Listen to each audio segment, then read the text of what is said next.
Distinguished guests, Excellencies, ladies and gentlemen. 尊敬的各位领导、各位来宾、女士们、先生们、朋友们。Welcome to the ASEAN-China Media and Think Tank Online Forum. 欢迎出席中国东盟智媒云论坛。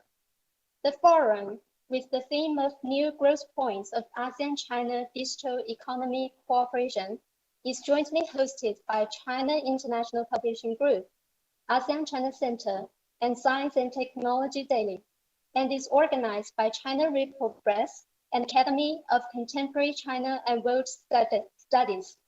本次论坛由中国外文局、中国东盟中心和科技日报社联合举办，中国报道社、当代中国与世界研究院承办。论坛的主题是中国东盟数字经济合作新亮点。Now it's my pleasure to introduce the guests. 首先，我们荣幸地介绍出席论坛的主要领导和嘉宾。From ASEAN side, we are honored to have His Excellency Mr. Romani, Ambassador of the Brunei Darussalam to China. 来自东盟方面的有文莱驻华大使拉赫玛尼阁下。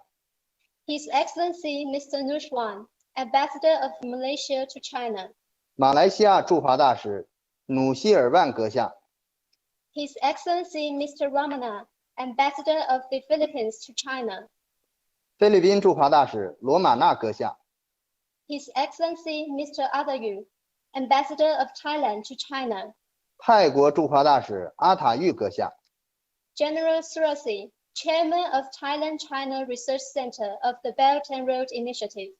泰中“一带一路”合作研究中心主任苏拉西上将。Mr. Teptai Yung, President of Confederation of ASEAN Journalists. 东盟记者联合会主席德柴勇先生。From international organization, we are honored to have Mr. Chen Dehai, Secretary General of ASEAN-China Centre. 来自国际组织的是中国东盟中心秘书长陈德海先生。From China side, we are honored to have Mr. Du Zhanyuan, President of China International Publishing Group. 来自中方的有中国外文局局长杜占元先生。Mr. Li Ping, President of Science and Technology Daily. 科技日报社社长李平先生。Mr. Song Guoping, Senior Researcher of International Liaison Bureau, State Council Information Office of China. 国务院新闻办国际联络局2级巡视员董国平。Mr. Fang Hanting, Vice President of Science and Technology Daily. 科技日报社副社长房汉庭先生。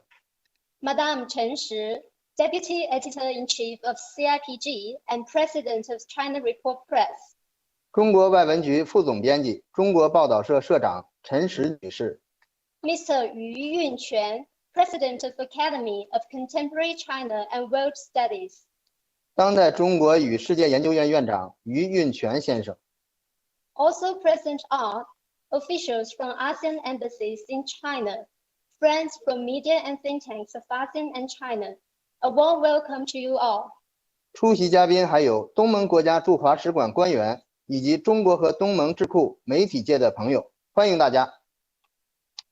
Now, we are in opening remarks session.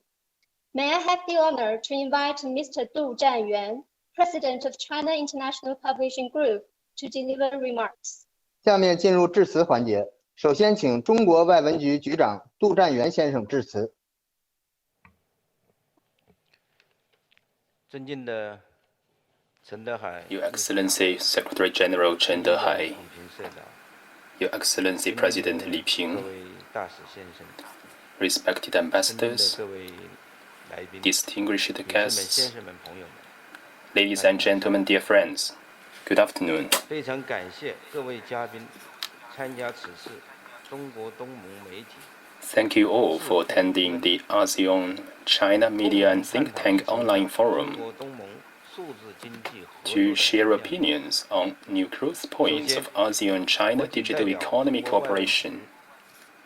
On behalf of China International Publishing Group, 科技日 I 报 would 社 like to express my appreciation to the ASEAN-China Centre and Science and Technology Daily for their joint sponsorship of this event.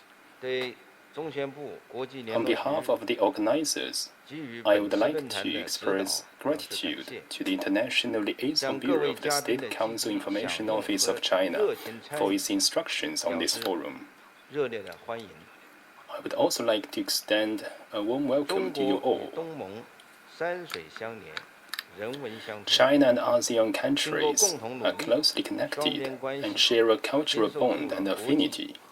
After many years of joint efforts by China and ASEAN states, bilateral relations have withstood the evolution of international and regional landscapes to enter a new phase of comprehensive development. In the face of the sudden outbreak of COVID-19, China and ASEAN countries worked together to pull through the trying time, setting an example for international cooperation in the fight against COVID-19 and strengthening public opinion of mutual trust and cooperation between the two sides. The day before yesterday, China's State Council Information Office published a white paper titled Fighting COVID-19, China in Action, which documents the great journey of the Chinese people's fight against the epidemic and shares China's experience and practices in combating the virus with the international community, while highlighting Chinese concepts and propositions to fight the epidemic. Since the outbreak of the coronavirus, China has put the people's interests first, prioritizing human life over all else.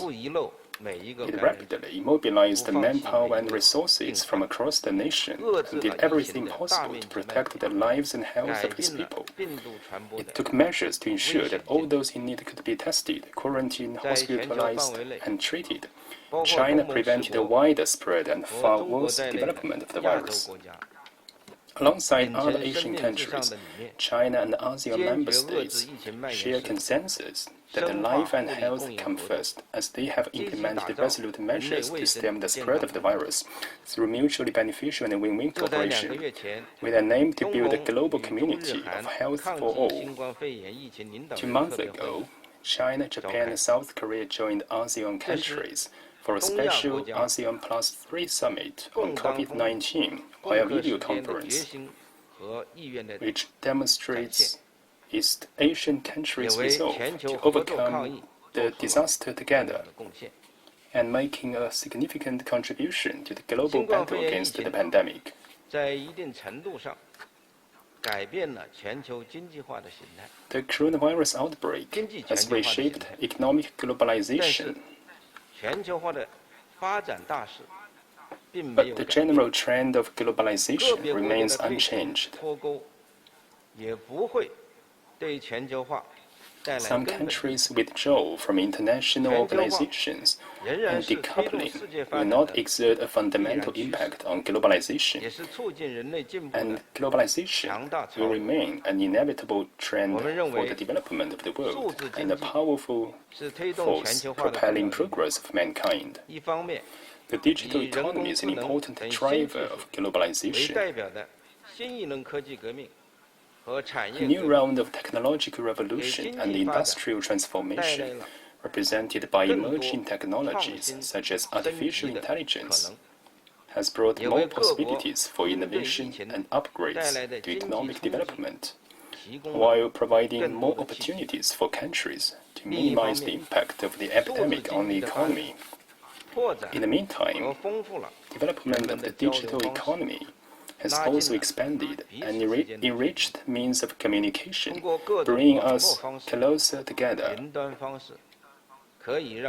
Through various online channels, people from different Asian countries can communicate more smoothly, more extensively, and more effectively while contributing to the anti-epidemic efforts. Closer cooperation between China and ASEAN in digital economy is good for regional accumulation of new international competitive edges and has broad prospects. Rapid progress has been achieved in this regard, whether in technology, market or talent development. Now is the time to make a giant leap. That's why we say China and ASEAN should strengthen cooperation for win-win results. The two sides should enhance bilateral cooperation and dialogue mechanisms to consolidate policy and platform support. For resource integration, demand alignment, which enables all parties to share opportunities for digital economic development through cooperation. Media organizations and think tanks in China and ASEAN countries should leverage their respective advantages and strengthen promotion and research of development plans and industrial policies to enhance mutual intellectual support for the empowerment of the digital economy to regional development. China and ASEAN should bolster talent development, strengthen education in digital technologies, and increase skills training in the digital field, so that more people in the region can share the fruits of digital economic development. Dear friends, at the end of the last century, some Western scholars predicted that the 21st century is going to be dominated by Asia. Over the past 2 decades, Asia has achieved myriad miracles of development. Going forward, we remain convinced that the Asian miracle will continue. As a Chinese saying goes, when the tide is calm, the banks are broadest, and when the wind is gentle, the sails are stretched the widest. In these new circumstances, the digital economy is gaining more powerful development momentum and will have a broad development prospect.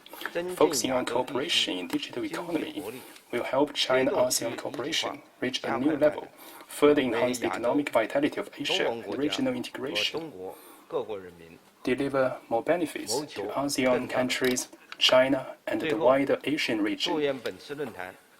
To conclude, I wish this forum a huge success. I wish you all good health and all the best. Thank you. Thank you, Mr. Du Zhanyuan. Now, it's my pleasure to invite Mr. Chen Dehai, Secretary General of ASEAN-China Centre, to deliver remarks. 谢谢杜占元局长。下面请中国东盟中心秘书长陈德海先生致辞。Honorable President Du Zhanyuan, China International Publishing Group, Honorable President Li Ping, Science and Technology Daily, Your Excellency Ambassador Romana, Embassy of the Philippines to China, Your Excellency Ambassador Rahmani, Embassy of the Brunei Darussalam to China, Your Excellency Ambassador Nushirwan, Embassy of the Malaysia to China, Your Excellency Ambassador Atayut, Embassy of Thailand to China, Honorable President Thepchai Yung, Confederation of ASEAN Journalists, and Senior Researcher Dong Guoping, Information Office of the State Council of the People's Republic of China, and dear Minister Dino, and also other embassy colleagues from ASEAN countries in China, the friends from the media and think tanks. A good afternoon. It gives me great pleasure to meet you all at today's online forum. On behalf of ASEAN-China Centre, I wish to extend a warm welcome to all of you. I also take this opportunity to thank our co-hosts, China International Publishing Group and Science and Technology Daily, for your efforts to make this online forum possible. My heartfelt thanks also go to China Report Press for your thoughtful preparation and arrangement. In the fight against the COVID-19 epidemic, ASEAN countries and China have been providing valuable support and assistance to each other, which is a testament to our deep bond of traditional friendship. At present, the two sides are working closely to follow up the outcomes of the special ASEAN Plus 3 Summit on COVID-19. While devoting efforts to epidemic control, we are also working hard to resume economic activities and expand cooperation in various fields. I have full confidence that ASEAN-China strategic partnership will stand the test of the epidemic and advance even further. The special situation we are facing now is giving birth to a number of new industries and business forums, especially in the digital economy. Emerging technologies such as the Internet of Things, 5G communications, artificial intelligence, and big data are playing an important role in healthcare, medical supplies, education, and logistics, and so on and so forth. Currently, both ASEAN and China are stepping up efforts to explore means for digital transformation and development. Digital economy cooperation between the two sides is flourishing, with sound mechanisms and platforms for policy coordination. Digital economy is bound to bring about more innovation and development of the practical cooperation between our two sides. The ASEAN-China Media and Think Tank Online Forum that we are holding today is of special significance. We are making use of digital technology to conduct in-depth discussion on promoting digital economy cooperation and digital information sharing. By doing so, we have echoed this year's theme, ASEAN-China Year of Digital Economy Cooperation, and explored a new approach for promoting exchanges. I look forward to your deep insights and practical recommendations that will contribute to deepening ASEAN-China digital economy cooperation, as well as exchanges between media and think tanks. ASEAN-China Centre stands ready to join hands with all partners to make concerted efforts to defeat the virus, deepen exchanges and cooperation in various fields, and make greater contributions to the building of a closer ASEAN-China community with a shared future. Finally, I wish today's online forum a complete success. I hope you all is well during this special season. Thank you. Thank you all. Thank you, Secretary General. Next, please welcome Mr. Li Ping, President of Science and Technology Delhi, to deliver remarks. 谢谢陈德海秘书长。下面请科技日报社社长李平先生致辞。尊敬的杜占元局长。 Your Excellency President Du Zhanyuan, Your Excellency Secretary General Chen Dehai, respected ambassadors, distinguished guests, dear friends. Today marks the official opening of the ASEAN-China Media and Think Tank Online Forum. The Science and Technology Daily is honored to co-organize this forum with China International Publishing Group and ASEAN-China Centre. I would like to take this opportunity to share with you how media and think tanks can facilitate China-ASEAN digital economy cooperation and facilitate scientific and technological exchanges, economic cooperation, and cultural mutual learning. The COVID-19 situation remains grim and complex. It has posed unprecedented challenges regionally and globally. The outbreak of COVID-19 has further proved that mankind is a community of shared future with common benefits and risks.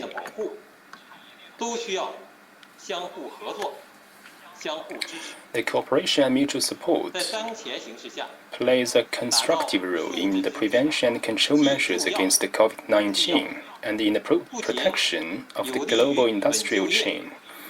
Under the current circumstances, developing digital economy is quite essential, as it will stabilize employment, investment, and ease the short-term impact of the pandemic on the economy. The development of digital economy will promote the digital transformation and intelligent upgrade of industries, replace the old drivers of growth with new ones, and provide a strong impetus into the long-term development of the economy. Research shows that every 10% increase in digitization increases GDP per head by between 0.5 and 0.62%.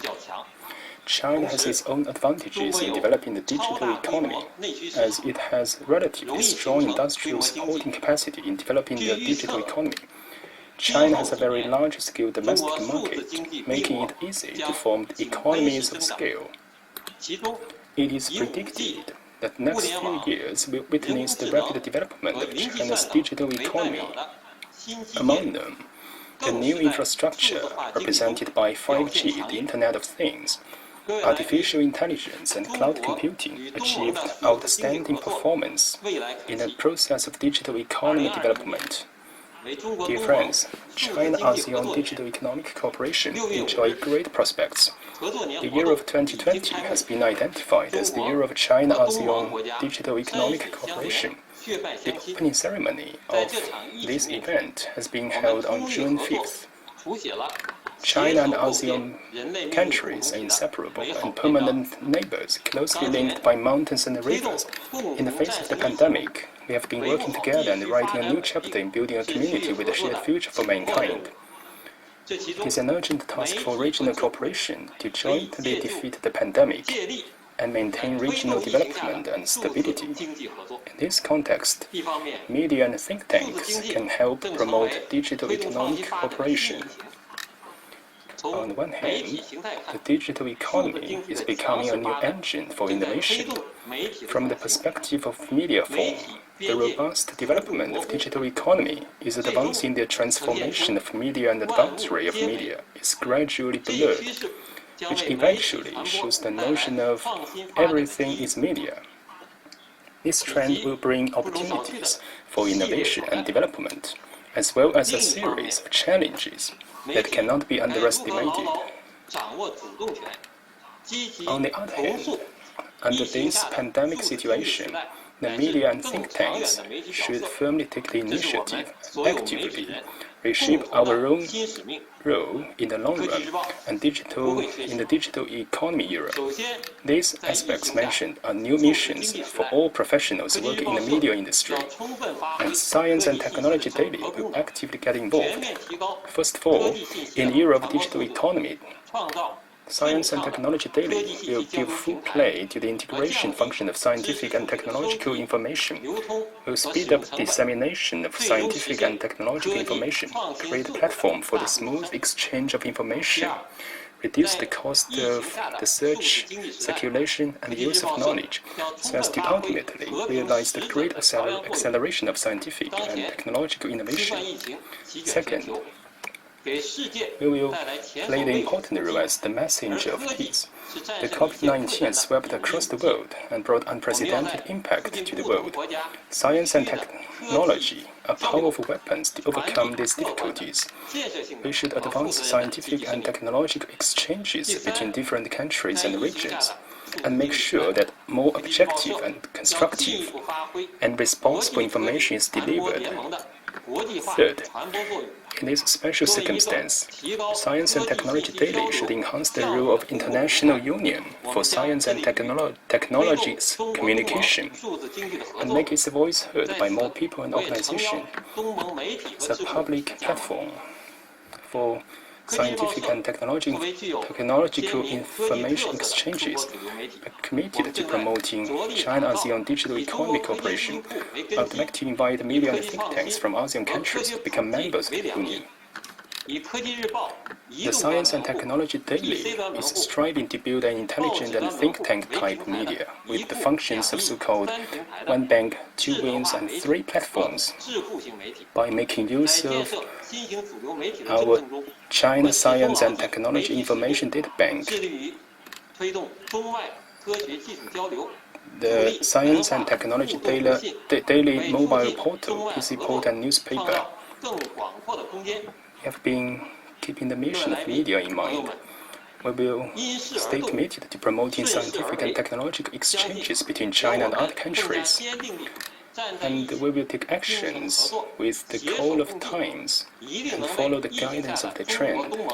I believe that as long as we join hands with all parties to commit to the goal, we will be able to make contribution to the cooperation between China and ASEAN in digital economy cooperation. I wish the forum complete success. Thank you, Mr. Li Ping. Now I would like to invite His Excellency, Mr. Romana, Ambassador of the Philippines to China, to deliver remarks. 谢谢李平社长。下面请菲律宾驻华大使罗马纳阁下致辞。各位大使，各位来宾，下午好。Excellencies and distinguished guests to this online video forum, good afternoon. We are meeting today during an unprecedented moment in human history, where we are witnessing profound changes in the way states, the private and public sectors, academia, media, think tanks, among others, do business and go about their daily activities. The fact that I am addressing all of you online exemplifies this point rather clearly. At the outset, I would like to commend all ASEAN member states and the People's Republic of China for coming together and uniting in the face of this crisis that we all face, and that is COVID-19. I have no doubt that the high level of cooperation between our two sides, through various methods and levels, has saved thousands of lives and has prevented the further spread of the virus in our region.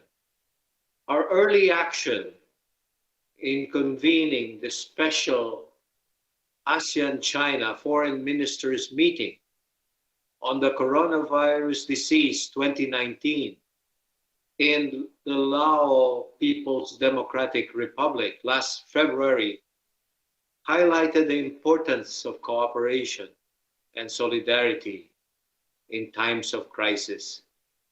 In that meeting, our foreign ministers agreed to take key actions in the fight against COVID-19, namely, increase cooperation in our region against the virus, policy dialogue, capacity building, including training of health and medical personnel, exchange of information and technology, promote research and development on vaccines, support micro, small, and medium-sized enterprises affected by the virus, as well as a firm commitment to reduce the impact of the epidemic on economic and social development, among others. The outcome document of that meeting translated into concrete actions. For the Philippines, I can say that we sent medical supplies and PPEs to China in the early days of the crisis. Meanwhile, China sent a medical team which visited my country for 2 weeks, as well as PPEs, ventilators, testing kits, among others. These were of great help to the Philippines and the Filipino people in the fight against COVID-19. Cooperation between ASEAN member states and China should continue and eventually evolve from one of containment and prevention of COVID-19 to restarting our respective economies so that we may still achieve our development goals and plans. In this regard, this year, 2020, marks the ASEAN-China Year of Digital Economic Cooperation. This could not be more timely in the sense that digital cooperation is one way of mitigating the adverse effects of the global pandemic, as well as a way of jump-starting our various economies. Governments, regional organizations, media, and think tanks all have a role to play in fostering economic recovery, and they will require the relevant digital tools that are available. The people of China showed their resilience in the early days of the outbreak, facilitated by technology available on hand, such as e-commerce, mobile payment, online delivery services, among others. Daily living, even through challenging times, was not totally hindered or put to a halt. Other countries, including ASEAN member states, can certainly learn from the Chinese experience, given that having these technologies in place limited human contact and exposure, as well as curbed the further spread of COVID-19.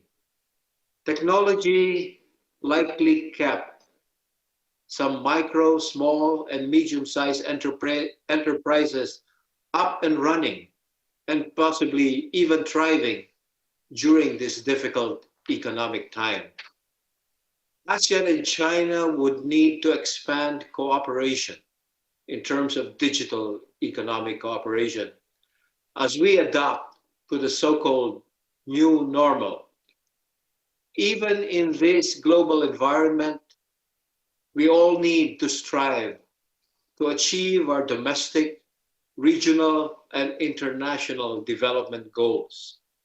I believe that enhancing digital economic cooperation is one way of ensuring that we are still able to meet our respective development goals in spite of the challenges we face in light of COVID-19. Finally, I thank you all for your kind attention and wish you a pleasant afternoon. 谢谢大家. Thank you, Ambassador Romana. Next, please welcome Madame Chen Shi, Deputy Editor-in-Chief of CIPG and President of China Report Press, to deliver remarks. 谢谢罗马纳大使。下面请中国外文局副总编辑、中国报道社社长陈实女士致辞。 Your Excellency Secretary General Chen Dehai, Ambassador Romana, and other ASEAN diplomats in China, Your Excellency President Du Zhanyuan, President Li Ping, dear friends, good afternoon. It is a great pleasure for me to meet with all of you, friends old and new, online, for in-depth discussions on the topic of new growth points of ASEAN-China digital economic cooperation. The year of 2020 has been recognized as China-ASEAN Year of Digital Economy Cooperation. The digital economy is flourishing and drastically changing the way we live and work. Given the impact of the pandemic on global economic growth, seizing opportunities created by digital economic development has become the consensus for China and ASEAN member states. The Chinese government is promoting new infrastructure projects, creating new competitive strength in digital economy, encouraging new technological breakthroughs, and exploring new space for digital economic development. Likewise, e-commerce and information technology were among designated priority areas for economic cooperation at the recent 26th meeting of ASEAN Economic Minister Retreat. As a channel of friendly exchanges between China and ASEAN countries, a promoter of pragmatic cooperation between countries, the guardian of harmonious coexistence, the media should play a key role in expanding the bilateral cooperation in digital economy. For this purpose, I'd like to put forward 3 suggestions. First, the media should leverage its strength in communication to seize development opportunities. In the technology sector, science and technology are drivers behind media innovations. Media organizations in China and ASEAN countries should increase investment in research, development, incubation, and application of the new media products, build diversified media platforms, and accelerate business transformation for integrated development. Second, the media should leverage platform connectivity strength to pool resources for expanding bilateral cooperation in digital economy. Media organizations should build platforms for facilitating cooperation by organizing forums, producing joint programs, and arranging exchange visits. Over the years, China Report Press has been serving the development of China-ASEAN relations and striving to strengthen and improve two-way communications. Going forward, we will work to better utilize the communication platforms, such as the National English Language Journal China Report ASEAN, which is the organizer of this online forum, improve flagship projects such as the China-ASEAN Media Cooperation Forum, and foster bilateral cooperation in digital economy to help build a closer China-ASEAN community of shared future. Third, the media should leverage strength in talent development to forge a high-caliber workforce for expanding digital economy cooperation. In the context of digital economic development, the growth of online forum is gaining strong momentum, with online education, video sharing, web games, and social networking becoming immensely popular.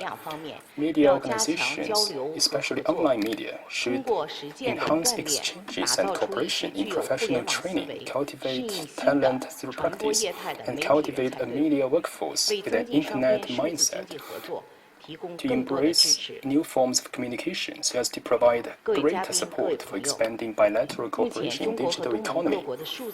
Distinguished guests and friends, the consensus of digital economic cooperation between China and ASEAN countries has been translated into actions.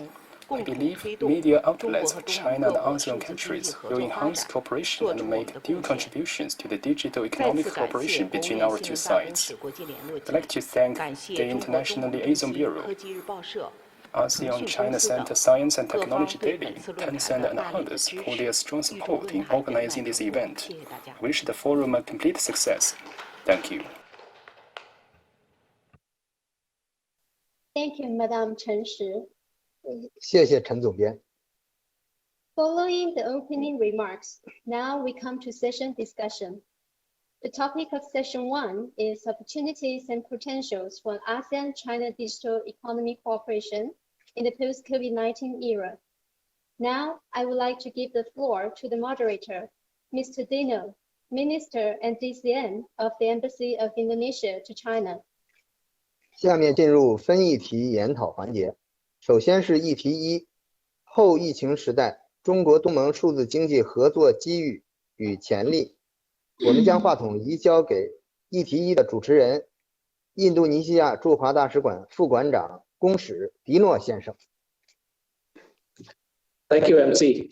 Honorable Mr. Du Zanyuan and Mr. Chen Dehai, Your Excellencies, Ambassadors of the ASEAN countries in China, distinguished participants, ladies and gentlemen, good afternoon to all of us. Allow me today to guide you as moderator for this session under the theme of opportunities and potentials for ASEAN-China digital economic cooperation in the post-COVID-19 era. In this session, we have 4 very distinguished speakers from various backgrounds, and then they will share their views on how COVID-19 and the new normal will affect the development of digital economy in the region, as well as to discuss how to seize the opportunities presented in this period of time. Allow me to introduce one by one all 4 speakers, and then I will allow speakers to present their papers. Speaker number 1 will be General Surasit Tanastan. He is the chairman of Thailand-China Research Centre of the Belt and Road Initiative. Previously, he served as the Director of Strategic Studies Center and Superintendent of National Defense College of Thailand. He also served as the Director of Thai-Chinese Strategic Research Center of the National Research Council of Thailand. Speaker 2 is Mr. Liu Zhengfu. He is the Deputy Director General of Development Research Department of China Council for the Promotion of International Trade. He has been with the CCPIT for 17 years with portfolio on market research, foreign trade, bilateral investment, and economic cooperation, including the Belt and Road Initiative and international operations of small and medium enterprises. He also played a key role in drafting the 13th 5-year plan for development of China's national trade promotion system and the plan of deepening reform of the CCPIT. Speaker 3 is Ms. Han Yonhong. She is currently working as the Vice Editor-Chief of Lianhe Taobao, Singapore, and has rich experience into Chinese society, politics, foreign affairs, and many major events. In 2005, she was appointed as a correspondent for the Beijing Bureau for Lianhe Taobao. She also received the Business China Young Achiever Award in 2011. Speaker number 4, we will have Dr. Gu Jingyang, Associate Professor of the Lee Kuan Yew School of Public Policy of National University of Singapore. He obtained his PhD in economics from the Nanyang Technological University of Singapore. His research interest covers Chinese economy, Singapore public policy, and urban development. He is currently served as Director of Chinese Executive Education and Deputy Director of Masters in Public Administration and Management Program. Without further ado, may I kindly now give the floor to General Surasit Tanangtang, Chairman of Thailand-China Research Center of the Belt and Road Initiative. The floor is yours, sir. Good afternoon, President Tu, Secretary General Chen, Secretary the Excellency George Ramane, particularly สวัสดีครับเรียนท่านทูตอัธยุทธศรีสมุทรครับท่าน Ambassador of Thailand and other ASEAN diplomats to China, Madam Chen, all friends. First of all, on behalf of the Thailand-China Research Cooperation Center of the Belt and Road Initiative, I would like to thank CIPG for inviting me to join these China ASEAN Media and Think Tank online forum. In particular, to be thankful for the CIPG leaders and staffs for joining hands with myself in presenting and translating of 3 documents, namely the keywords of understanding China on BRI last year and presented to Princess Sirinthorn. The ongoing two others, Xi Jinping, the governance of China, Volume 2. And the third one was Keywords to Understand China, Targeted Poverty Reduction. So these three documents prove that we have been long working together for a further cooperation. On behalf of more than 30 researchers under the CTC, I would like to share 4 points. Firstly, China's international trade policy and its implication to ASEAN through BRI. Since I have been working in National Research Council for more than 10 years, and since the 19th China National Congress, the BRI and the intention of the leaders to create and insist with confidence to build the shared interest, shared responsibility, and shared future destiny community has been recognized. More than that, the green BRI, the BRI for health, BRI for wisdom, BRI for peace has already been shared to more than 100 countries right now. ASEAN enjoys this connection also, particularly since we have been working on the Pan-People Gulf Economic Cooperation under the RCEP, or the Regional Comprehensive Economic Partnership, or even the FTAP, the free trade areas of Asia Pacific that have been the world's biggest free trade area. So this, with support of BRI and the ARB, insists the open economy policy from China. Second point, to share that how the researchers among the ASEAN, we as the researcher look at the ASEAN directorate, particularly for its implications of disruptive technology at the post-COVID-19. On the disruptive technology, so the 3D printing or automation shows now the economic has already been shifted from offshore investment to the reshoring investment. And this alignment with the ASEAN integration, the ASEAN connectivity, for sure, with Thailand.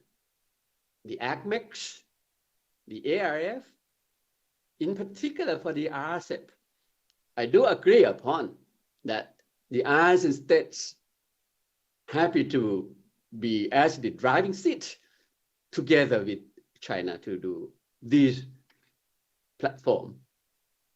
For the post-COVID-19, what I can say, I think let's learn from China. We can prove that the policy and also the strategy and even the measure on balancing of the human life and the economic sustainable has been shown. Crisis management or the preventing and control the pandemic has been one of the good lessons for any other countries, particularly for the Thai strategy or Thai strategic policy maker to prepare and adjusting their strategy. My third point would be Thailand strategy, pre and post COVID-19. We as the researcher, look at the pre-COVID. Thailand for sure stand on the anti-globalism, no. But we also learn that in dark side of the globalism can show that the poor can't catch the rich. But the new look of diplomacy since now show that the pro-globalization group has already been Thai, ASEAN, Japan, India, Australia to join hands for the future. Even Thailand has not been the innovator or technology user, but I do believe that we still need ready-made to import the experts, intellectuals, or universities. Thailand is considering that there will be the BRI university established in this region. By the way, last but not least, I think the Chinese-Thai strategic cooperation in digital economic has already been shown since February 2018, when National Research Council of Thailand and China Academy of Science signed the MOU on the DBAR or DBAR, Digital Belt and Road Center. That is one of the 20 countries under the BRI to be cooperating on 7 areas. That is preventing environment equality, water risk management, food security, urbanization development, coastal resources, conservation, or even world heritage. But there still be 4 challenges to work together under these circumstances. First one is co-working space. Second, enterprise space. Third one, innovation space. And fourth, events and business service space. I do hope that there will be further cooperation under this regard on the establishing of incubation center or one-stop service center to fight and to cope with the national and regional strategy to deal with the COVID-19 that might be longer than 1 or 2 years.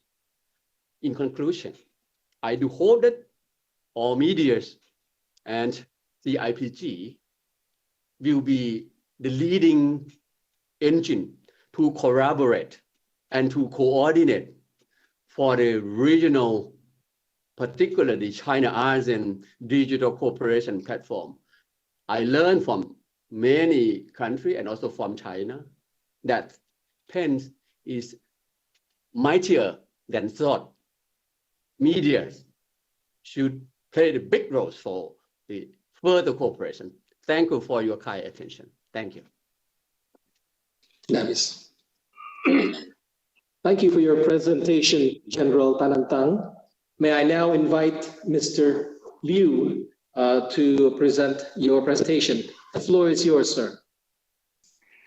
Thank you, Mr. Dino, Your Excellencies, Ambassadors, respected Mr. Du Zhanyuan, Mr. Chen Dehai, Mr. Li Ping, distinguished guests, ladies and gentlemen. It gives me great pleasure to attend today's online forum in this challenging time. I wish to extend, on behalf of the Development Research Department of China Council for the Promotion of International Trade, or CCPIT, warm congratulations on this event and best regards to all of the participants. In session 1, we talk about opportunities and potentials for ASEAN-China digital economic cooperation in the post-COVID-19 era. It reminds me of a training program I attended 1 year ago. A colleague shared with me and some others several tasty and delicious Malaysia durians he had bought online. The digital economy is not far from us, and has changed our daily life broadly. ASEAN and China are good neighbors, good friends, and good partners. We have been hand in hand, making mutual progress ever since our strategic partnership was first established 17 years ago. China has been ASEAN's largest trading partner for 11 years. Despite of the ongoing COVID-19 pandemic, in the first quarter of this year, our trading goods grew 6.1% to exceed $140 billion, making ASEAN China's biggest trading partner. In the first 4 months of this year, China's non-financial direct investment in ASEAN totaled $3.9 billion, up 43% year-on-year. This is an inevitable result of our joint efforts and demonstrates the great potential, vitality, and resilience between the economic cooperation between ASEAN and China. Although the COVID-19 outbreak impacted China's economic activity, and although the fight has not yet ended, and there are some uncertainties and challenges, the fundamentals of China's steady economic development have not changed, and the overall momentum of sustainable growth has not changed. China remains committed to opening up wider to the world, and China is committed to working with ASEAN to build a closer community with a shared future. We have full reason to believe that we will enjoy even greater prospects. In recent years, the digital economy has become a new engine of development across the world. In particular, it has showed promising growth during the pandemic when other industries are stagnating or in decline, accelerating the global economy's transition to digital. China is a pioneer of the digital economy and attaches great importance to developing the digital economy. President Xi Jinping has stressed the need to actively promote digital industrialization and expedite the digitalization of industry, and to guide the deep integration of the digital and real economies. Premier Li Keqiang reiterated last month in the government work report that China must create new strength in the digital economy. Now, China's digital economy scale ranks second in the world and has been growing at the fastest rate in the past 3 years. As of March 2020, China has been the largest digital consumer market for 7 years, with over 700 million online consumers. Last year, the import and export of retail goods through cross-border e-commerce platforms grew by 38% to a total of 186 billion yuan. The application of big data, cloud computing, and other technologies have promoted the effective integration of market information and resources. I have visited 6 ASEAN members. I'm keenly aware that ASEAN is carrying significant weight in the world economy, and fully confident that ASEAN enjoys an even brighter future for the digital economy and smart life. ASEAN has the 3rd largest number of internet users in the world, a rich demographic dividend, a rapidly growing middle class, a large room for growth in international penetration and e-commerce sales. Last year, the world witnessed the total transaction volume of the digital economy in ASEAN countries increased by nearly 40%. On many occasions, ASEAN and China have called for closer cooperation in the digital economy. In recent years, the two sides have made progress in cooperation in e-commerce, 5th-generation networks, and smart cities.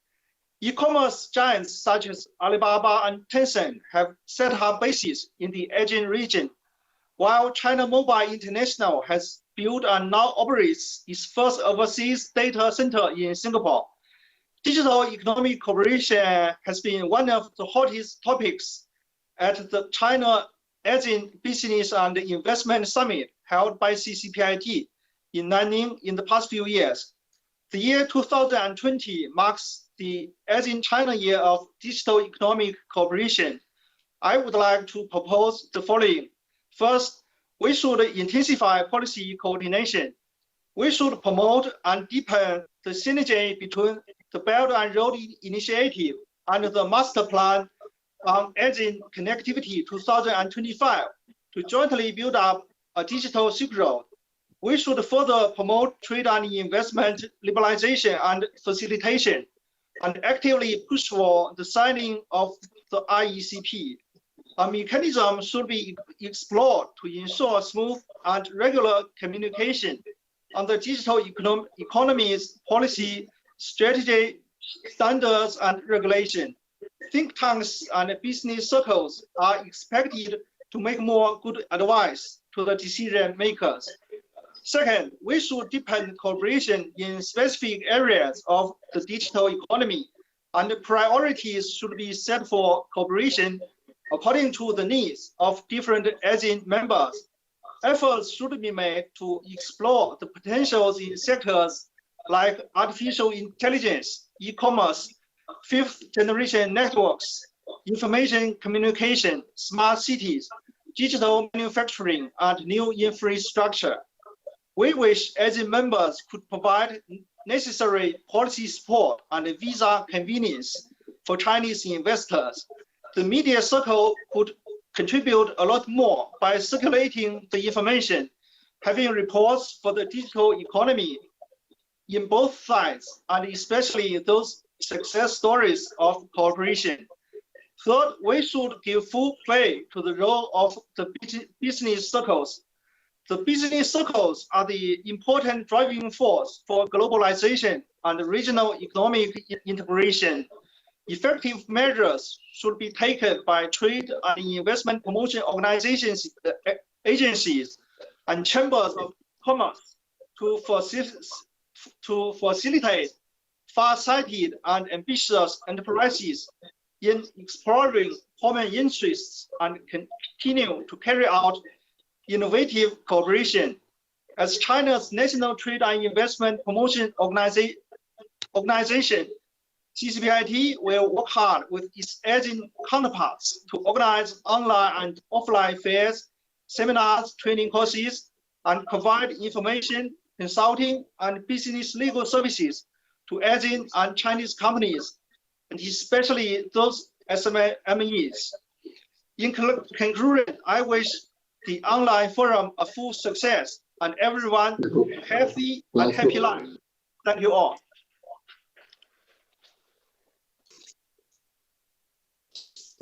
Thank you, Mr. Liu, for your presentation. May I also comment General Panantak and Mr. Liu for their kind discipline in time management. We are still in good time so far. Our time management is very good. We have still some time to continue on with this first session. Now, please welcome Ms. Han to share her idea on our topic of digital economy cooperation today. Ms. Han, the floor is yours. Thank you, Mr.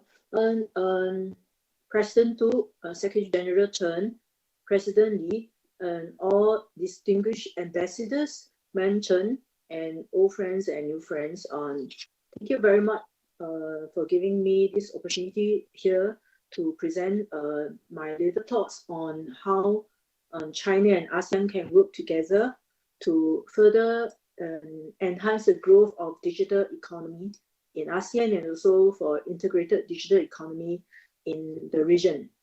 Let me start by giving a broad picture of how the digital economy in ASEAN is now. COVID disease 2019 has forced cities into lockdown, has severely impacted the world economy, reshaped city life, and is creating significant long-term structural change to the way humans organize our economic activities. Before and unless there is a vaccine or a cure to this disease, people will spend more time working from home instead of in an office. We will conduct home-based learning. We will conduct activities involving mass gatherings and traveling. Some industry will face deep disruption. or may totally disappear, while others may thrive and thrive well beyond the pandemic. Amongst others, digital technology and digital economy is one of the sure winners in a post-pandemic economy. In fact, digital economy would be a key to unlocking growth in the post-COVID era. Well, even before the pandemic, digital technologies from social media, mobile payment, e-commerce to e-government have transformed the way people interact, businesses conducted commercial transactions, and the government providing public service. All of the above. All of the above will be even more indispensable in a post-COVID era. Now, ASEAN is recognized as the fastest growing internet market in the world. Its digital economy has hit an inflection point in 2018. According to a report by Temasek, Google, and Bain & Company last October, with the rise of e-commerce, ride-hailing, and online gambling, ASEAN internet economy will swell to US $300 billion by 2025, which is 3 times its current annual size. By 2025, e-payment in ASEAN countries are expected to cross the $1 trillion mark, which is nearly half of all transactions, which means for every $2 being paid, 1 will be paid through internet. E-remitters will reach $28 billion, more than double the present amount. And financial services such as digital lending, investment, insurance are all projected to increase 4 to 5-fold of today's level. Well, these are figures before the pandemic. Entering the post-pandemic era, the priority for many ASEAN countries, I believe, will unquestionably be to accelerate towards digital transformation, to further support digital integration so as to drive and safeguard long-term growth in GDP, to secure people's jobs and secure investment. Among ASEAN countries, so far Vietnam and Indonesia are described as the 2 pace setters for ASEAN digital transformation. Well, Vietnam and Indonesia has an annual digital economy growth at about 40% annually. Vietnam has just unveiled an ambitious national digital transformation program which targets the digital economy will contribute 20% of Vietnam's GDP by 2025. For me, I'm from Singapore. Singapore being the leader in digital transformation in ASEAN. Singapore is ranked as the world's 2nd most digitally competitive industry. The government has planned and invested heavily on digital readiness of the nation since quite a few years ago.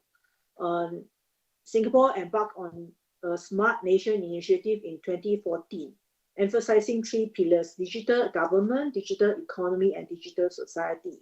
Now it enjoys the fastest growing e-commerce industry, and it has the most number of e-commerce companies and tech unicorns in Southeast Asia, and is also leading in blockchain technology. Even during the pandemic, just in April, Singapore has awarded 2 5G licenses to 2 local operators, which means we hopefully will have half of Singapore covered with 5G by end of 2022, and the whole of nationwide coverage by the end of 2025. All these are very exciting prospects for digital economy in ASEAN. Well, but then the full potential of technology as a driver of private sector and wider economic growth is not yet realized. There are still hurdles and digital gaps to be overcome, to be filled by the government and by the businesses. For one, in ASEAN, the availability of high-speed internet connection is still a problem for many in rural areas. While making products reach their destination in an economical and reliable manner is also another problem. Well, much improvement has been made in this area, internet penetration and geographical connectivity. There still lies a shortage of policy, which is needed.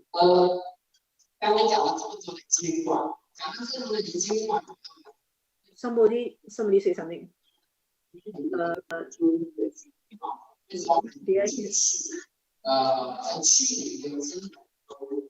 Please continue on, and may I remind for others to mute their microphone. Okay. Please continue. Well, there lies a shortage of policy which is needed to promote trust in the digital economy. These cover a range of areas. Well, data privacy, cyber security, consumer protection. Right now, fewer than half of ASEAN countries have comprehensive data protection laws, and the capacity of data protection authorities remains limited. Well, policies are also not coordinated regionally, which makes it difficult for businesses and the individual to apply, to know what regulations will apply when their data move across markets. Well, right now, calling for cross-border payment systems in ASEAN has been even more pronounced as we move forward into the digital economy. Well, a single interoperable payment system will give all players a huge opportunity to enhance inter-regional trade and business activities. This will remove cost and logistical barriers to international payment. Well, it's a very big major step, but we need this to unlock the ASEAN growth potential. And last of all, the last gap that we need to fill is the shortage in tech talents. Well, this is one main challenges across the region, including even in Singapore. Although Singapore have the most number of tech unicorns, we have a lot of regional headquarters of international tech giants. The city still is hungry for foreign tech talents. So we listed a few hurdles and gaps that ASEAN have to overcome to fully enjoy the benefits of digital economy and to realize its full growth.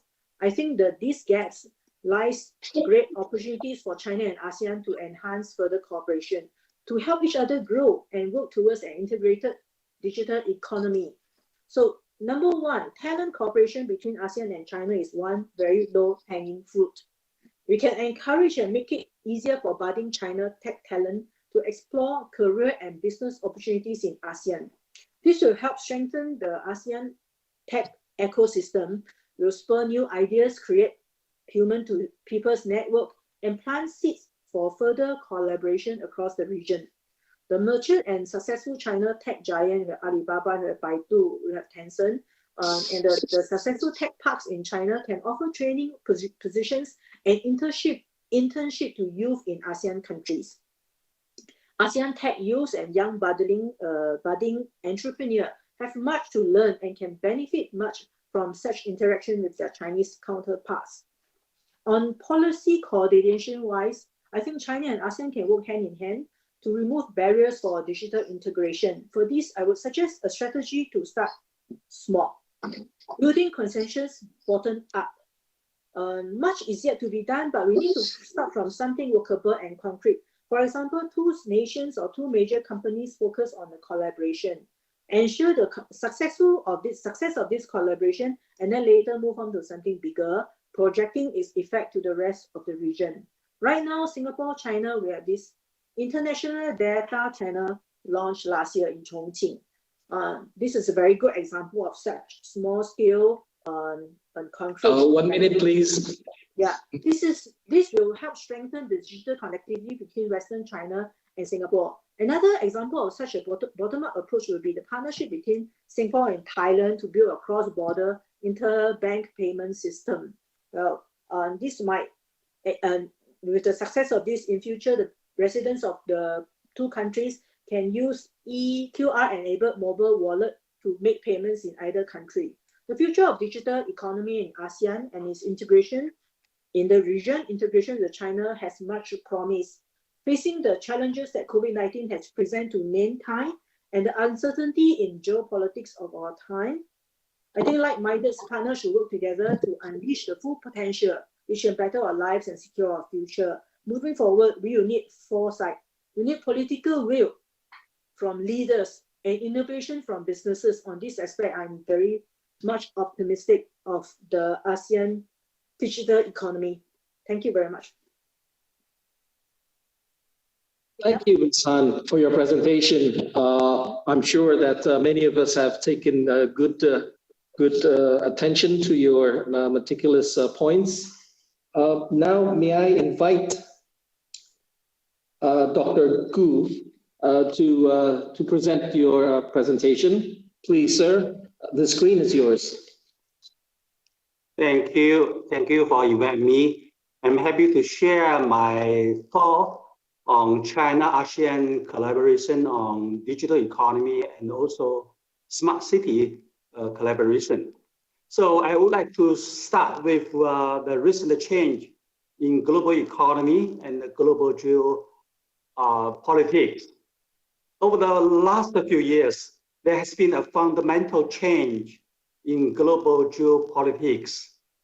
We can see a lot of things happen: anti-globalization, trade war, coronavirus pandemic, the breakage of supply chain. All of this represents enormous challenges and uncertainties. So we will find ourselves in a very different world after the coronavirus. So COVID-19 is our current biggest challenge. However, it will not fundamentally reverse the fortune of the global economy, but post-COVID geopolitics will. So the change will have a significant influence on China and also ASEAN economy. The layout of a global supply chain also likely see a major change in future. In the past, for a long time, globalization is the most favorable way for resource allocation. The East Asian economy have been going for a strategy for total integration into the international market in the past. But this kind of approach is now facing a big challenge. The globalization is threatened by huge uncertainties. So what's the choice for us? I believe the regional cooperation will play a more important role in future for global economic cooperation. In recent years, we can say China has been working hard in opening up new avenues for its regional cooperation. The BRI, ASEAN 10+1 are the platforms for this purpose. This kind of a regional cooperation will provide a good opportunity for ASEAN and China to further strengthen regional cooperation. I think this is a good opportunity for us now. Some good news is ASEAN seems to be a bigger winner from the latest US protectionism. Last year, ASEAN has surpassed US as China's second largest trading partner. I believe ASEAN could replace the EU to become China's largest trading partner within 1 or 2 years. So we should thank Trump's decoupling protectionism. It makes America great again and also makes ASEAN and China great too. So it is really a win-win solution. In terms of area for cooperation, I think a digital economy should be our focus, as mentioned by many previous panelists, as it is the key components of a new economy and a new engine for the future growth. Digital integration will play a big role in promoting long-term growth, job creation, and investment in our region. COVID-19 gave a strong push to the digital economy. Actually, digital technologies enhanced our risk response capability. In ASEAN, with a younger, digitally fluent population, this region is the perfect destination for digital economy development. Among many projects for cooperation, I believe smart cities should be our first priority. This is because urban centers are always the heart of economic growth and also technological revolution. Smart cities have an effective, transformative effect on urban lives. We have seen in the past few months, living in urban areas has been among the worst hit among COVID-19. Urban areas is particularly vulnerable. So it is remain us to rethink a better urban solution. Smart city may be the right answer, as a smart city is especially capable of managing natural disasters. The urgency of battle against the COVID-19 has made the final shift in the use of high tech in our cities. It provides us a good opportunity to threaten the cooperation on smart city between ASEAN and China. Actually, many cities in ASEAN this time are using smart city solution to fight against the virus. One of the good examples, as mentioned by Yonghong, is happening in Singapore. We have seen that Singapore has made substantial progress in smart nation in the past years. This time in Singapore, almost overnight, digitalization becomes a reality everywhere. Cashless transaction, working from home, large-scale home-based learning, and many things. In another side, the crisis also largely accelerated China's smart city development. We all know China always treats smart city as a national priority. As one of the stimulus measures, China recently announced a huge plan to build smart city ecosystem. It called new infrastructure investment, including 5G, base stations, big data center, AI, Internet of Things, and many others. So it is designed in China to incorporate the smart city construction as a post-COVID-19 recovery plan. This is especially unique in the world.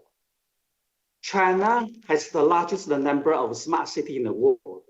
Singapore and other cities in ASEAN have also accumulated rich experience in smart city development.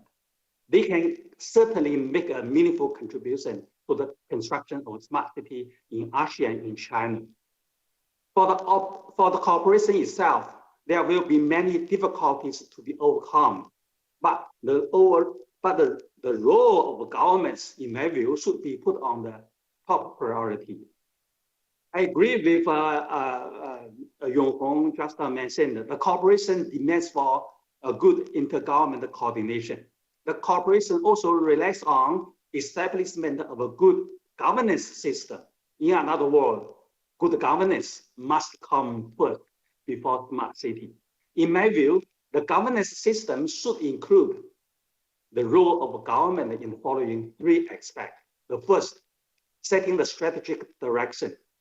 The primary role of government starts with a leadership, a vision, a consensus with multiple stakeholders. A key role of government is to create an ecosystem to establish the right environment, the culture, and the mindset. Second, make the smart city more inclusive. Government must find the effective solution to help overcome the digital divide. Smart city for inclusive development is more important than just a small city construction itself. Lastly, developing regulations, especially the data management.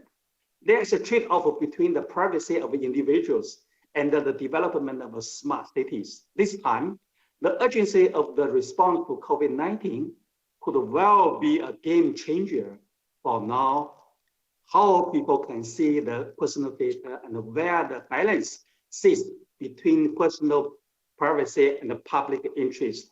What government can do is to take a leading role in ensuring that the data management system can be trusted. Thank you.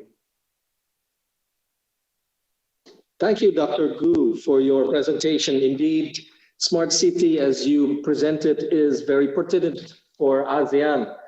And with that, ladies and gentlemen, may I invite everyone now to give a warm applause to all our speakers. They have indeed contributed to this discussions today.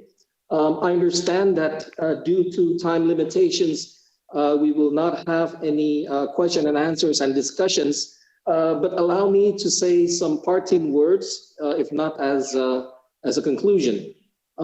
First of all, there is no doubt that digital economy is a top priority between ASEAN and China, especially due to the COVID pandemic. Policymakers in China and ASEAN countries, as well as the ASEAN-China Centre, indeed has many inputs today, as well as suggestions based on these sessions' presentation. We have heard opportunities mentioned include e-commerce, 5G network, and of course, lastly, smart cities. If not also mentions about one-stop centers, artificial intelligence, information communities, and digital manufacturers. We've also heard about the challenges of digital economy, which is a digital gap that will hinder equality. For this, may I highlight some points that would bridge the panelists' views of session 1 with that of the presentation of the opening remarks, and that we should take talent development, strengthen education in digital technology, as well as increasing skill training to be hand in hand, and so that this will be enjoyed by all in the spectrum of society. For closing, perhaps may I say that digital economy is for development, and that should be hand in hand with development of digital economy. With that said, I now would like to close this first session, and I return this to the masters of ceremony. Thank you very much. Thank you, moderator, and all the panelists for your insightful presentations. Now, let's come to session 2. The topic is facilitate information sharing between ASEAN and China by media and think tank. The moderator is Mr. Arianto Srojo, Director of Information and Public Relations Division, ASEAN-China Centre. Mr. Srojo, the floor is yours. 感谢主持人和各位嘉宾的精彩发言和讨论。下面进入议题2，媒体智库助力中国东盟间数字信息共享。有请议题2的主持人，中国东盟中心新闻公关部主任苏玉先生。Thank you. Excellencies, ambassadors of the ASEAN member states, President of CIPG, Mr. Tu Chanyuan, and the Secretary General of ASEAN-China Centre, Mr. Chen Tehai, distinguished guests, ladies and gentlemen, welcome to the session 2 of the ASEAN-China Media and Think Tank Online Forum. In this session, we will discuss further about how media and think tank can play an active role to facilitate information sharing between ASEAN and China, especially through the digital platform. In this new normal situation, a digital platform has become more important and relevant to bridge our relations, and how we can use this digital platform to promote cooperation in all fields between China and ASEAN countries, as well as to deepen mutual understanding between people in China and in 10 ASEAN countries.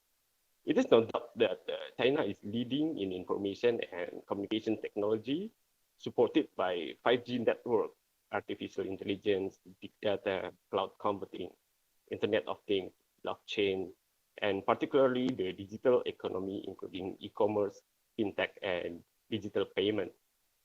Furthermore, China has been successful in utilizing this digital economy to recover its economy after the COVID-19, while on the other hand, most of ASEAN countries are now still struggling to survive from the pandemic and to recover our economy. Therefore, information sharing is the key so that we can help each other. To this extent, think tank and media have an important role as the bridge builder to share information from China to ASEAN countries and vice versa in the use of the science and technology to fight the COVID-19 and to recover the economy. We are honored among us, we have 4 distinguished speakers. The first speaker is Mr. Fang Han-ting, the Vice President of Science and Technology Delhi. The second speaker will be Mr. Thepchai Sayong, President of Confederation of ASEAN Journalists and Executive Advisor of Thai Public Broadcasting Service. The third speaker is Madam Yang Ping, Vice President of Academy of Contemporary China and World Studies. And last but not least, we will have Mr. Irfan Ilmi, Chief of Indonesia Antara News Agency, Beijing Bureau. Now I would like to invite our first speaker, Mr. Fang Han-ting. I would like to give a short introduction. Fang Han-ting is the Vice President of Science and Technology Delhi. He has an economic PhD and adjunct professor and doctoral supervisor of University of Science and Technology of China. He is also the expert to enjoy the special government allowance issued by State Council. His research direction is finance and innovation economics, and he is considered to be one of the main pioneers of domestic science and technology finance theory. Now I'd like to invite Mr. Fang Han-ting. Mr. Fang, the floor is yours. Thank you, Mr. Sorojo. Distinguished guests, ladies and gentlemen, good afternoon. At the end of 2019, a sudden attack made by COVID-19 spread worldwide, causing great damage to global economy, and China's economy was no exception. However, why did the operation of China's economy and society display such a high tenacity under the pressure of such a severe pandemic? An important factor is that the rapid development of China's digital economy has changed the operation mode of traditional economy to a large extent, creating a mechanism of fusing reality and virtuality for resource allocation and society and economy operation. First up, a brief introduction of the miracles of China's digital economy. Digital economy has become the new engine for China's economic growth. According to statistics, the scale of China's digital economy reached 31.3 trillion RMB, accounting for 34.8% of the GDP. Meanwhile, the rapid development of digital economy has created a large amount of new business forms and new jobs, which become an important channel for optimizing employment structure and achieving goals of stable employment. Second, the information technology drive behind the miracles of China's digital economy. Why did China's digital economy grow with such a high speed? My personal research has reached conclusions as follows. First, the Industrial Revolution has come to an end, whereas the Information Revolution is now taking the lead. Second, the new economic drivers for current and future economy have been established.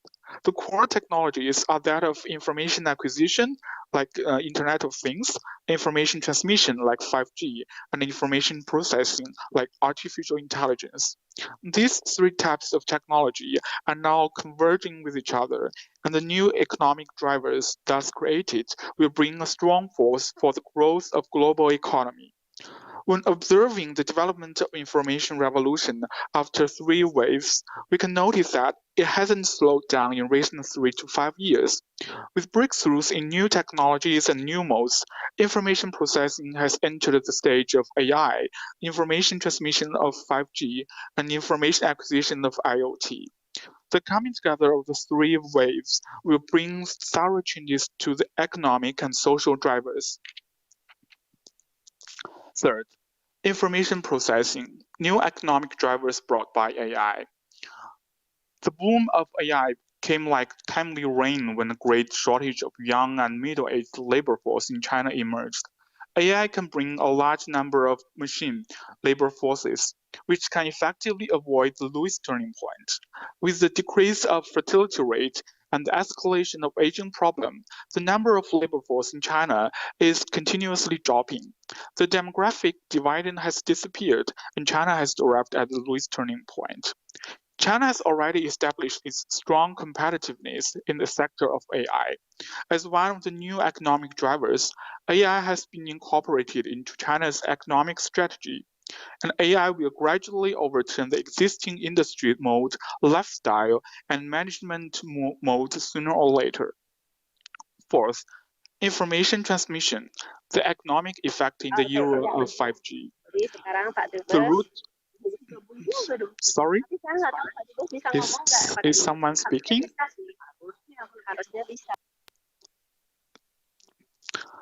Sorry. The root industrial attributes of the 5G technology determine that 5G has strong economic drivers. A study of mine concluded that, from the perspective of industrial economics, as a root technology and root industry, 5G has created strong industrial reactions. Wherever 5G is applied in the whole application process, it showcases the attribute of the application scene while hiding its own attribute. In the meantime, 5G technology is a milestone achievement of the information revolution. With this technology, the whole society will undergo a fundamental change in life, production, and behavior mode, especially for the latecomer countries such as China, the dualized countries, and the countries with distinct gap between urban and rural areas. The information revolution driven by 5G will be the fastest means to mitigate the gaps as a whole. 5G technology has yet fully developed into scale business so that we cannot determine its industrial value. But in terms of the explosive demand measurements for global IoT, intelligentization, and network speed and capacity, when 5G fully recovers global users, its own industry value could reach at least 25 trillion RMB. Sixth, information acquisition, the subversion brought by the IoT. IoT's explosive growth is emerging. If China can take the lead in the waves of IoT, it can fully enjoy the fruitful results of the third wave of information technology revolution, and it can naturally lead its economy to return to the path of rapid growth in the next 5 years or even a longer period. However, the new high-speed growth will no longer be a factor-driven growth, but real innovation-driven growth. It is no exaggeration to say that IoT will completely subvert the basic laws of wealth production, circulation, distribution, and consumption. The precise matching of production and consumption will become reality. Long channel circulation has been disappearing, whereas sharing economy becomes possible. McKinsey & Company predicts that IoT can increase the global economy by 6.2 trillion US dollars in 2025.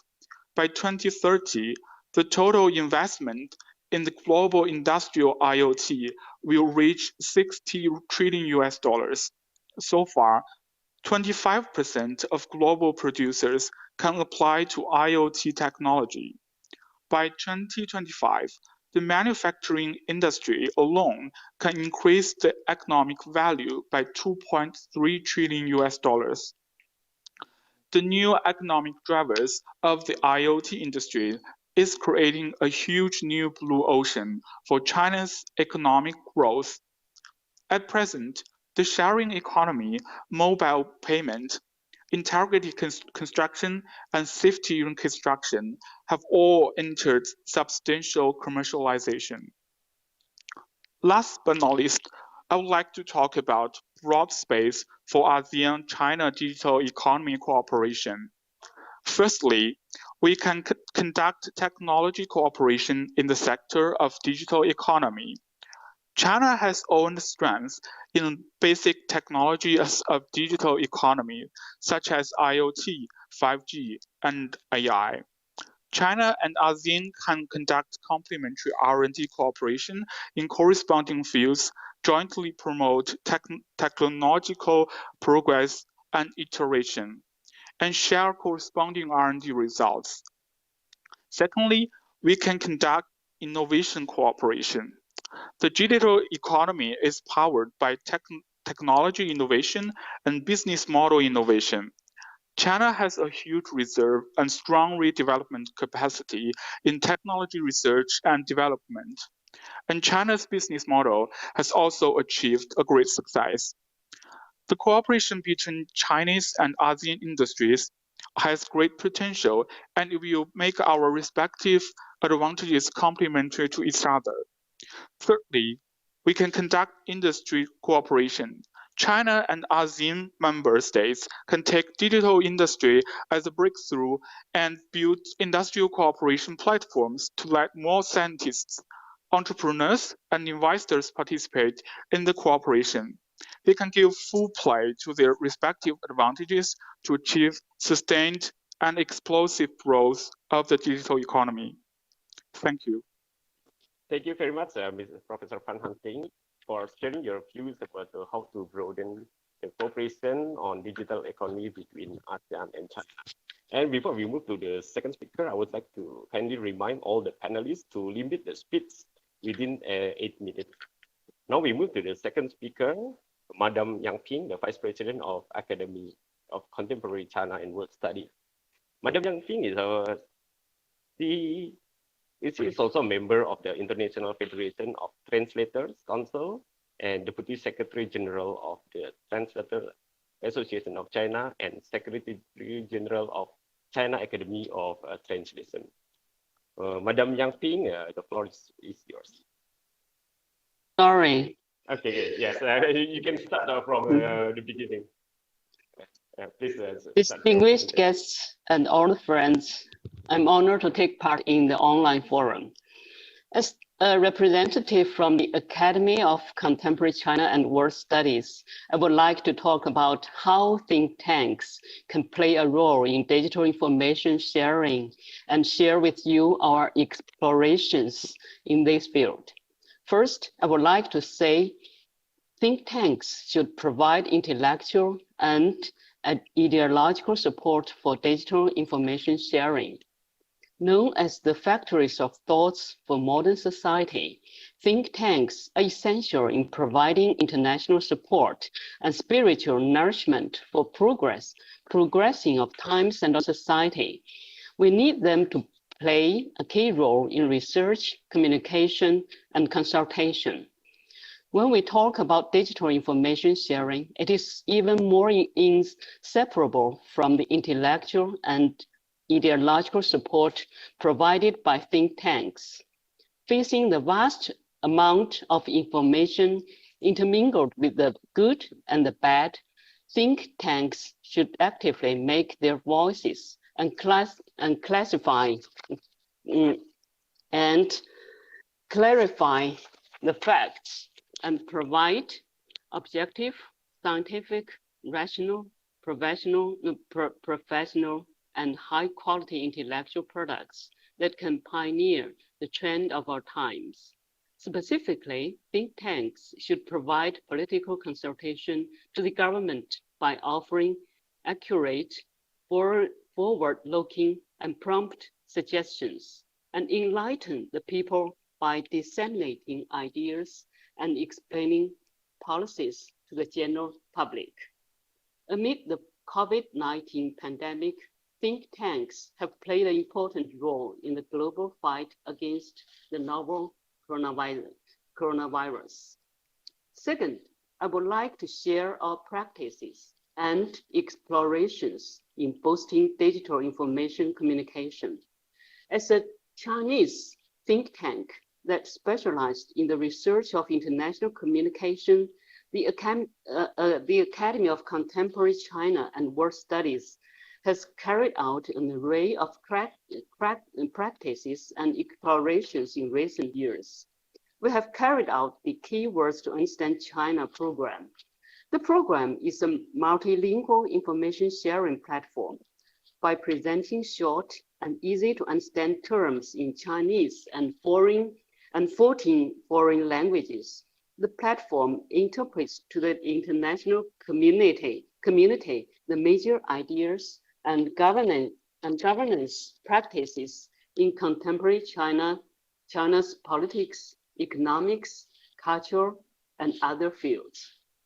The platform is now composed of a website, social media accounts, electronic books and periodicals, and short views, and others. We have built up the multilingual database of essential and expert commentaries on CPC and government documents. The database is aimed to interpret China's current policies and development ideas to the world in multilingual and multidimensional expressions that are comprehensible and easy to be accepted by non-Chinese audiences. We have set up the database for multilingual translations of typical Chinese terms and expressions. The database is designed to incorporate professional and authoritative glossaries in multi-languages and provide inquiry services for translators. In all, we are building the translation and publication portal for Chinese key terms and expressions and websites and social media accounts, which will lay a solid foundation for the international communication of Chinese terms, as well as for sharing our research achievements. To better communicate with our domestic and foreign partners, we are establishing a big data artificial intelligence service platform, and both Chinese and English websites and social media accounts in WeChat, Facebook, and Twitter, and etc. Third, we commit to strengthen cooperation for promoting digital information sharing between China and Asian countries. We'll provide more digitalized products based on our multilingual advantages. Last year, we launched the Thai version of Keywords to Understand China, the Belt and Road Initiative. And soon, we will launch the Thai and Law versions of Keywords to Understand China, targeted poverty elimination. And in a moment, the multilingual ebook of Keywords to Understand China, the fight against COVID-19, will be introduced, which objectively explains how China fight against the novel coronavirus and provides an important reference for all countries in the world, including Asian members, to better understand the Chinese approach for the epidemic prevention and control. In the future, by planning and producing more digitalized intellectual products, promoting the digital application of research outputs, enhancing online people-to-people exchanges, and strengthening digital information cooperation with Asian think tanks, and sharing fruits of wisdom and ideas, we hope to push forward China and Asian countries to enhance understanding, deepen mutual trust, strengthen cooperation, and achieve shared development. Thank you all. Thank you,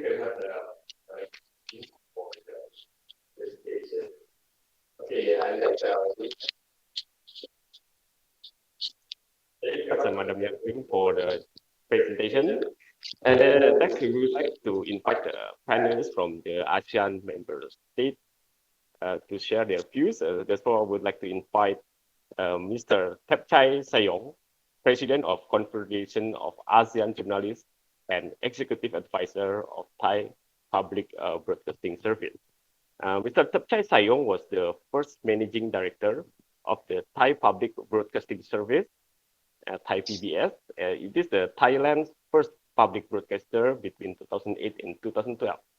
In his 30 years in the media, Thepchai has held several key editorial positions, including News Director of ITV, Thailand's first independent broadcaster between 1996 to 2000, and most recently a Group Editor-in-Chief of The Nation Multimedia Group, which published The Nation. He was a recipient of the Press Freedom Award from the New York-based Committee to Protect Journalists in 1992, and the Media Leadership Award from the US-based Internews in 2009. He is currently an executive advisor of Thai PBS and is president of the Confederation of ASEAN Journalists. Now I would like to invite Mr. Thepchai Sayong. Mr. Thepchai, the floor is yours. Thank you, Ariento. Your Excellencies, distinguished guests, ladies and gentlemen. It's a great honor for me to be talking to you in these forums. And first of all, I would like to thank the organizer of these forums for organizing this very important event that I strongly believe will be a great contribution to the ongoing efforts by countries in the region to deal with the coronavirus pandemic. I'm sure that one thing that we have learned from this crisis is that cooperation and mutual understanding among countries is most crucial when we are faced with challenges of this magnitude. We have been, of course, startled by the ravage caused by the pandemic on countries across the globe, but that did not in any way diminish the spirit of caring that countries in the region show toward each other. So along with casualties and sufferings, we have seen how countries standing side by side, providing support and assistance to each other. So if in the darkest hours we could still keep our spirit of cooperation and caring, there is no reason why we cannot move forward together in solidarity and with mutual understanding and respect to chart a new course for the future. The coronavirus outbreak is certainly not the last crisis with regional and global impact that we face. But it certainly does remind us that only when countries, despite the differences, join hands and work together, would we be able to overcome even the most formidable challenge. And this is where the role of the media and think tanks is most crucial. Each of the countries in this region has exhibited its own wisdom in dealing with the pandemic and its impact on the economy and people's livelihoods. Of course, there have been both successes and flaws in the process, and they certainly offer us valuable lessons. As most of you may be aware, Thailand, my country, has been highly praised for its early success in dealing with the pandemic. For the past several weeks, the number of new infections has been kept to a single digit with no additional fatalities. The country is also only a few steps away from developing a vaccine against the virus. And since last month, semblance of normality has largely returned to the country as all the stringent lockdown measures were lifted or relaxed. All these are credited to the outstanding healthcare system that Thailand has. And this is not something that happened overnight. Thailand has continuously invested in improving its healthcare system over the decades, and the efforts have paid off, as its success in combating the outbreak shows. Of course, several other countries in the region have also shown success in the fight against the deadly virus. And it's crucial that these experiences and lessons be shared so that we will be better prepared to deal with similar crises in the future. And that's why sharing of information among the media and think tanks in this aspect is very important. It's not only how we can learn from each other's experience in containing the spread of the virus. Like many other countries, Thailand is also in the process of implementing a range of economic and social programs to mitigate the social and economic impact from the pandemic. Rehabilitating the economy and society is as important as winning the battle against the virus, and should therefore be a focus of the media and think tanks. Sharing information among the media and think tanks on how each of the countries is working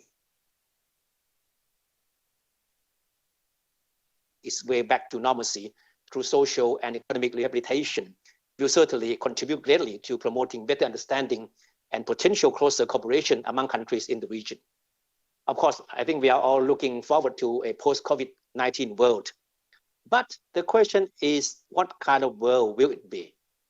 Or precisely what kind of world do we want it to be? For months, we have been repeatedly told that the post-COVID-19 world will not be the same. And the so-called new normal has become a familiar phrase. However, besides having to adapt to new ways of life, how we work, how we conduct our daily routine, and how we socialize, we still don't have a clear picture as to what the world after the coronavirus will be like. But we certainly know what the world before COVID-19 struck was like. A few weeks ago, I had a very enlightening conversation with Professor Muhammad Yunus, founder of the Grameen Bank and a Nobel laureate. His no going back message certainly resonates with everyone who believes that the pandemic should serve as a rude awakening for mankind.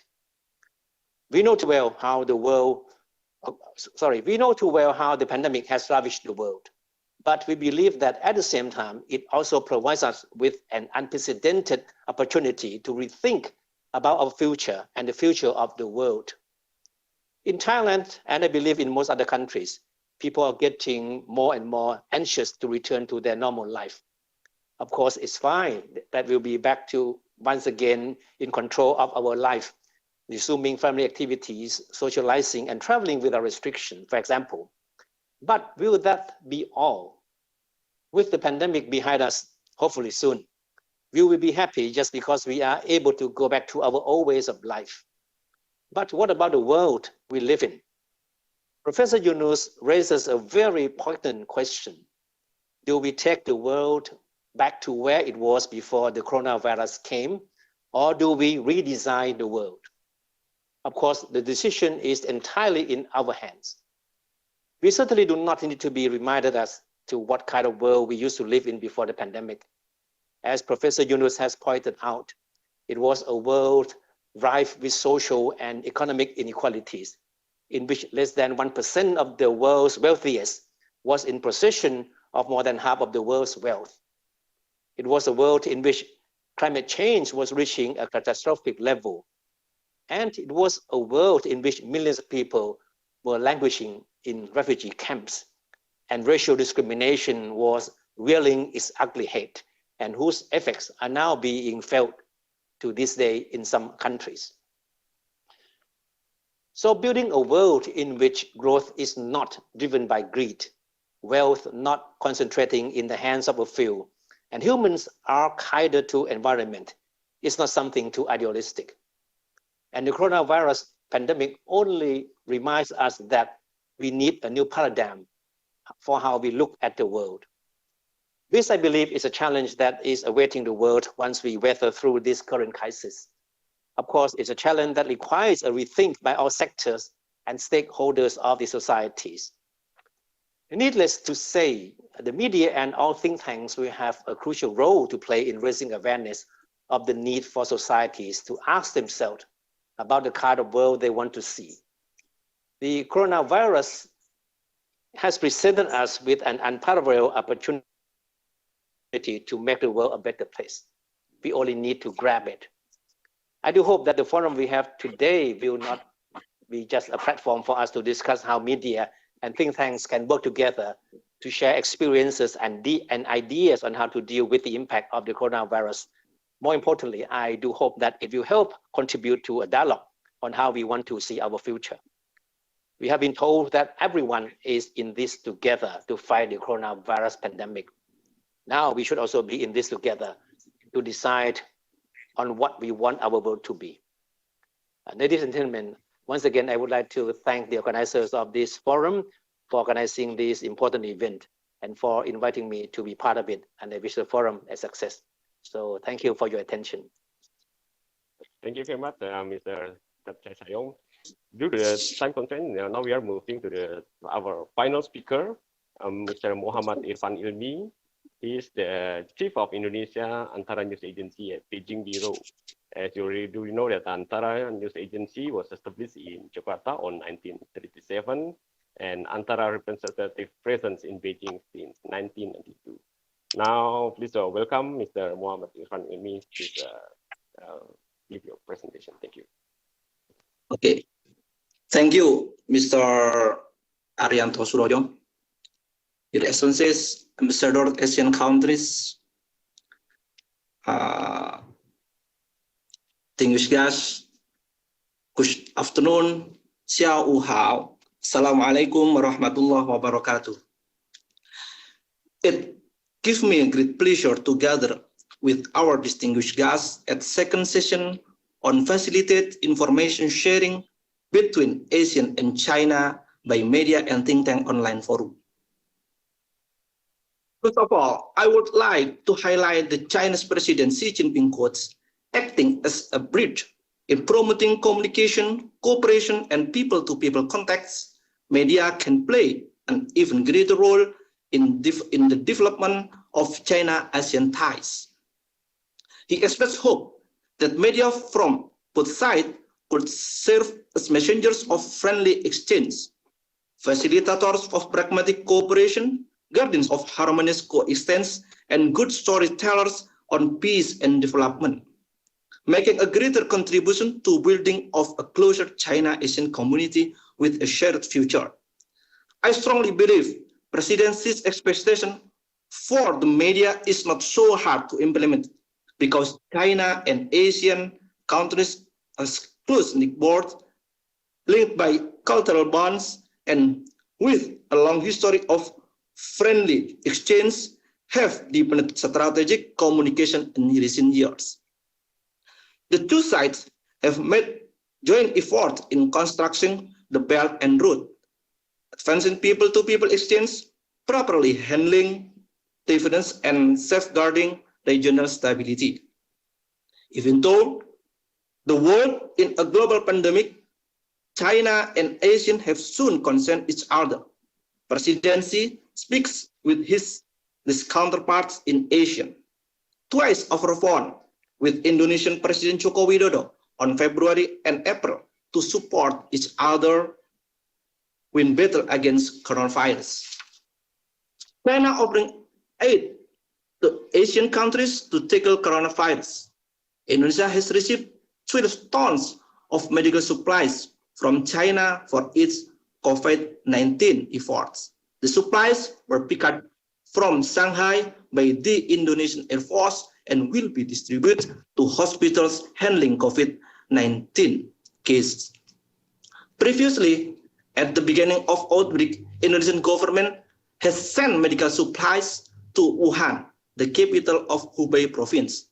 Indonesia of Antara News Agency, in the same way, also participated in providing face masks to local people in Pengchau City, Sichuan province. A police officer in Indonesia also encouraged the residents of Wuhan during the lockdown by presenting a Mandarin song, Jiayo Wuhan, means stay strong Wuhan. He offered words of sympathy to the families of Wuhan coronavirus victims. The police video went viral on Indonesia social media for singing the song Jiayo Wuhan. He has garnered a lot of attention. Indonesian people and government are also proud of the policemen and duty in Sorolangun police station, the small town of Jambi province of Sumatra Island.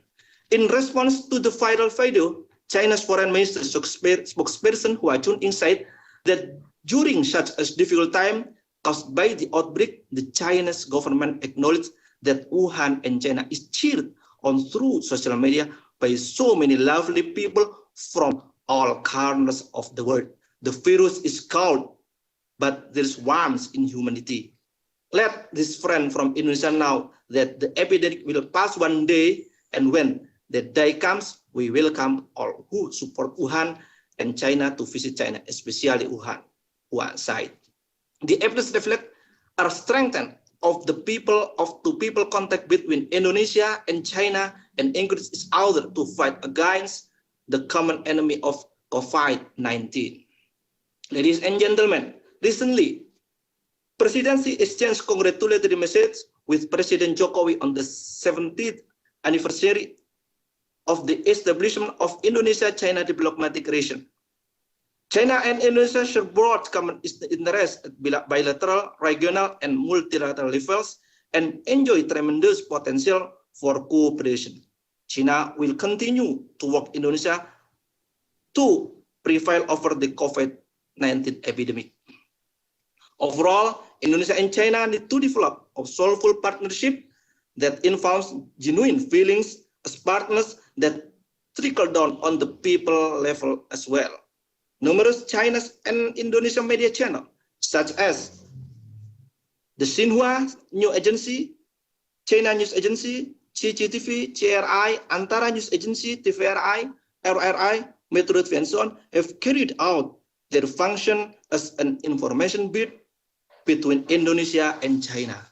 Indonesia-China media exchange represents an important move toward intensifying their strategic partnership. I am wishing for the power of the media in Indonesia and China can contribute to strengthen the bilateral ties through this forum. I believe this media will be able to promote a building strong ASEAN-China relation in new era and the new normal life. Thank you all for being here today and taking time to patiently listen to what I had to say. I wish you all a blessed day, success and prosperity. Wassalamualaikum warahmatullahi wabarakatuh. Waalaikumsalam warahmatullahi wabarakatuh. Thank you, Pak Irfan Indi. Ladies and gentlemen, due to time limitation, I would like I will not open the Q&A session, and I would like make a final conclusion.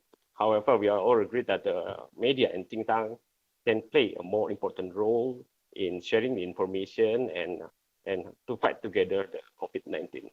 Now I would like to giving back the floor back to the MC. Thank you very much.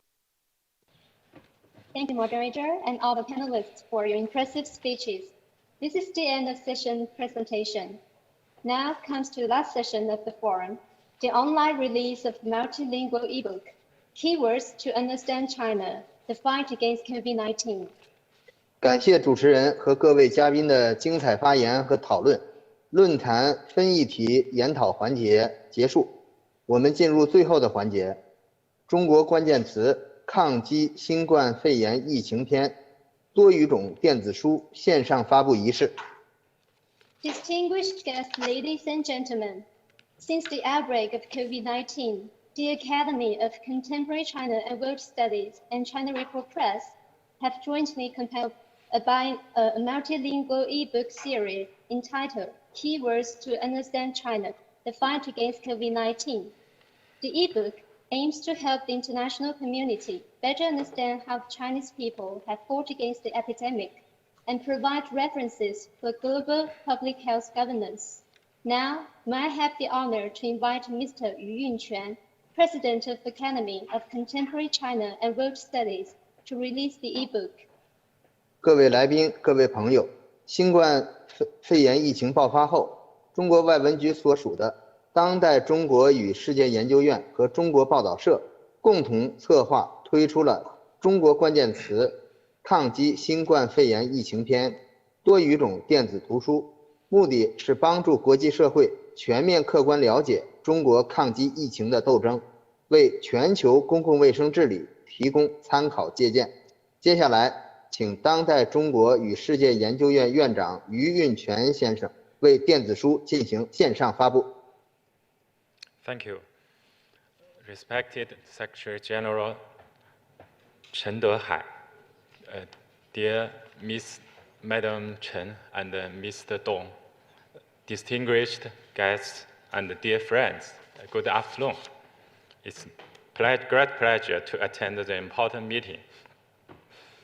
You know, the COVID-19 is still spreading around the world. It has infected some 7 million people and claimed over 400,000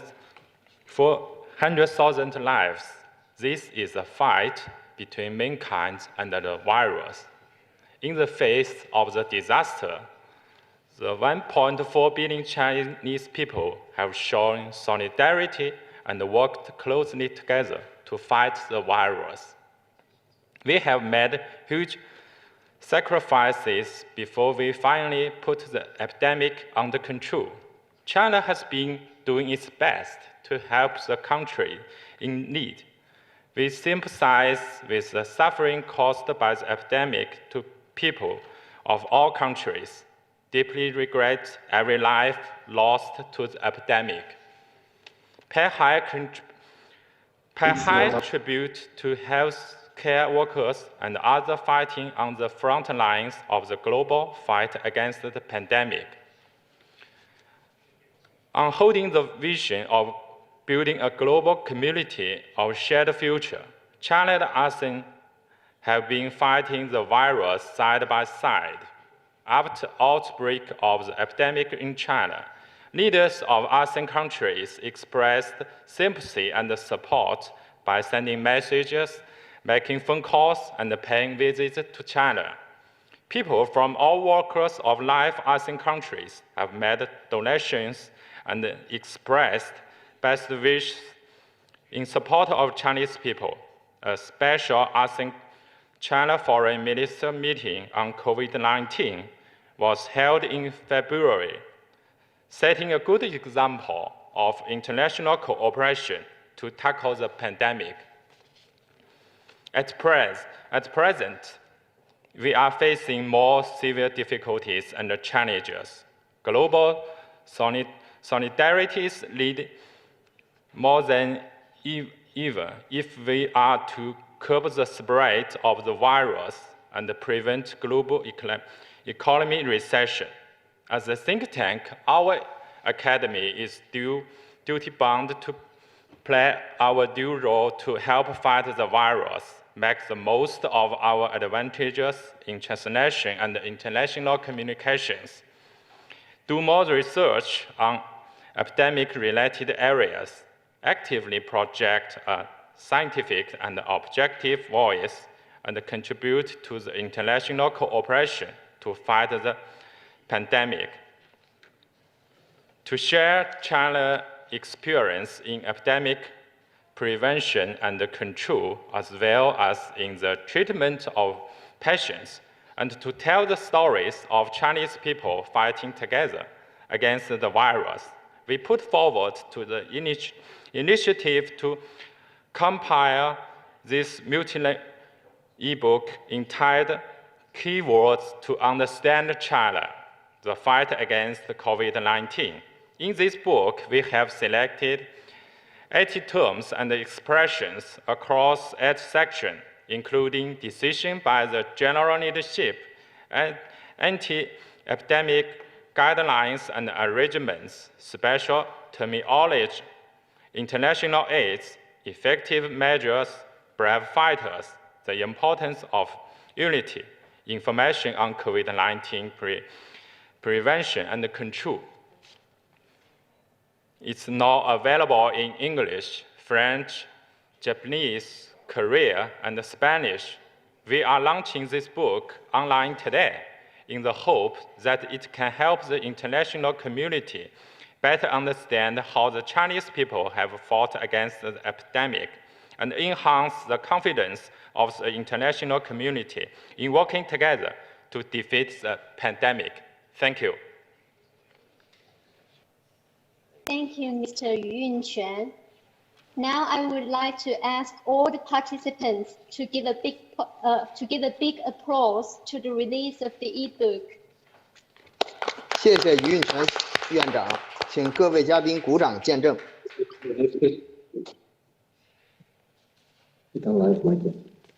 Ladies and gentlemen, this brings us to the end of today's forum. Thank you for your attention. 谢谢于运泉院长。本次中国东盟智媒云论坛到此结束，再见。